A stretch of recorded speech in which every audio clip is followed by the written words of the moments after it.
Steph, the alternate, sent me this video. She's with Popcorn Planet, and this video with Dog, the bounty hunter, talking about how he would handle this situation with this serial killer weirdo nut job that killed 18 people. I haven't watched this yet. Let's check it out. Here's what I would do. I like all your guests tonight. You got some of the greatest experts in the world. If I was in charge of this, when you have a guy that's trained like this more than police officers, he's got more training than any cop. Cops don't go training like this. He's got more training than probably the Coast Guard. You know what I'd do, brother? What? I'd go out and get me 300 Marines. It takes a Marine to catch a Marine. I'd take those 300 Marines like Zulu warriors looking for a lion, and I'd comb that in there, and I guarantee you, it takes a Marine to catch a Marine. They would catch him. I love it. Are you allowed to deploy active duty Marines in manhunts in the United States? Well, I don't know. I don't actually think you can, like for domestic type of situations like this. Sure would try it. I'd try anything at this point. Why they'd say no. I would try National Guard, whatever. But yeah, I agree with the Marines. Let me ask you this, though. Petroleum services, that's what his expertise was. To me, I think this guy knows about logistics. This guy knows about transportation. This is a smart cookie. Yes, how to make bombs. You saw when I first saw the picture before I read anything, I saw how he was holding the rifle, and I told my son, whoa, this guy's a professional killer, a trained killer. So, you know what the Marines' favorite story is? Kill them all and let God decide. I'd get 300 Marines, and I'd take this guy out.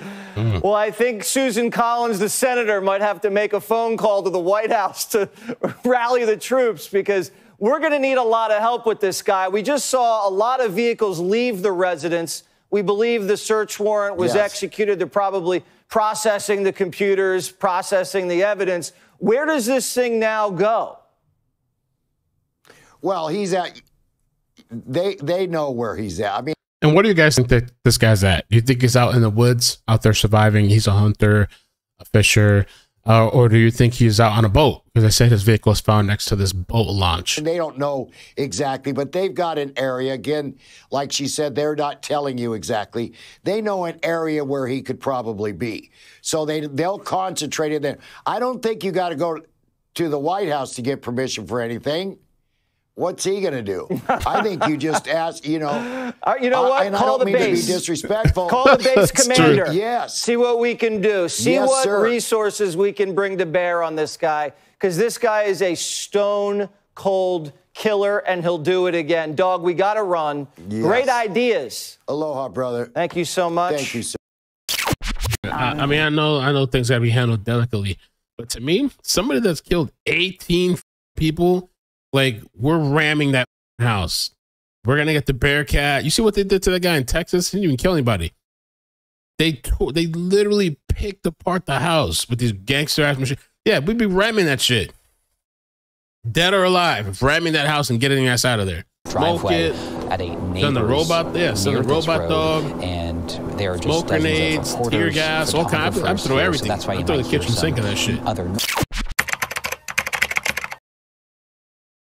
Mike, I'm sorry. We just can't get any closer. So she was out what here. What did you say? Your mom? My mom heard like 3 gunshots, and she was up here for like, I think, like 2 hours. And then she saw all the cops. And as we continue to watch these live pictures to your left, it's just incredible. They are literally tearing apart the front of this house to get to the individual barricaded inside. I don't think I've ever seen shit like this. Yeah, this is the vehicle that Jessica fue herido, entonces técnicamente 3 aquí fueron lastimados. What? Look at this shit. What is that? Yo, what the f***? What? Yo! It's a robot dog? Just talk about the sheer response. Yeah, it's been impressive. kind of above that front door. We can only assume, I guess, Jessica, and I know you've got so many sources and you're so abreast in what law enforcement does in situations like this, but it seems like the robot, it's moving again, and it's now stood up on its 4 legs, the yellow robot. I guess it's looking for the suspect inside the house, Jessica? Cool. Really? Is that debris? That's a hand. Okay. Because so the SWAT... Rudy, our floater, says he sees a hand there. And the SWAT person has been giving direction. Because he was able to then position himself and come down. And not through a window. They punched a hole into the side of that house. Yeah. We began to see him moving in the background, and they had that officer there up on top of the roof, close enough to give him commands. For a guy who opened fire on 4 deputies, it doesn't look so tough right now, does He it? is in a humble position at the moment. But again, just because these announcements are being made does not necessarily mean that this person is inside that home. And just to reiterate, you know, the level of where all of these scenes have been. Come on with your hands up! The fact that we have reporters in all these different scenes that have been very active throughout the day in Lisbon. An update from Bowdoin here on Meadow Road. You just saw a few moments ago a large number of police vehicles leave the scene searching for suspect Robert Card. Well, it seems like it's a wrap here on Meadow Road. The remaining number of police vehicles here have now exited, or they're trying to exit Meadow Road. There's a lot of traffic on both sides of the road, as you can imagine, a countryside setting here in Bowdoin. But ultimately, it seems like the scene is wrapped up and closed here in Bowdoin tonight. Law enforcement officials moving along, so we'll see where they head to next. We'll see what updates they give us. But for now, those are the updates we have from Bowdoin.